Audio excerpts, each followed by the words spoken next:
For a car going from 400 km to 500 km per hour takes almost the same energy as going from 0 to 400. That's because once you're past 400, you're no longer fighting the road, you're fighting the air.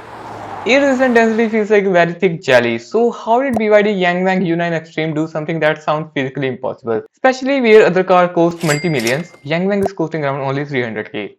Power required at 400 km per hour is 505 kilowatts and power required at 500 km hour is 980 kilowatts. That's about as much as a megawatt. To increase about 25% speed, you need double the energy. So 475 kilowatts are required only for the jump from 400 km per hour to 500 km per hour. U9 Xtreme makes 3000 PS. PS is just horsepower in a different unit.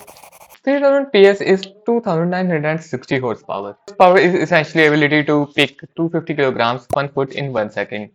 This much power is not for acceleration, it's for pushing through air at extreme speed. Without this kind of power, 496 km per hour is simply impossible. Speed is not just about power, it's also about how fast your wheel can spin. A normal car engine spins at about 6000 rpm. Most EV motors spin at 15,000 rpm. The U9 Extreme's motor spin at 30,000 rpm. That's about 500 rotations per second. Power is useless if the battery can't deliver it fast enough. BYD's batteries can discharge at 30C.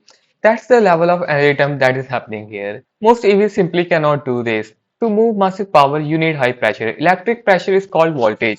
Most EVs use 400 or 800 volts. The U9 Extreme uses 1200 volts. This can only be made possible by using many less volts battery collectively, increasing overall volt number. Think of it like electricity flowing through a fire hose instead of straw.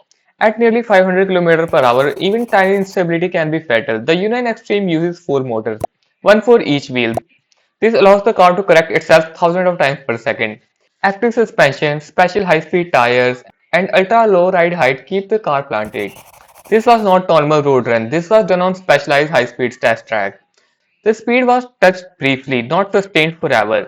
It was real, it was measured, and it was achieved by a production car.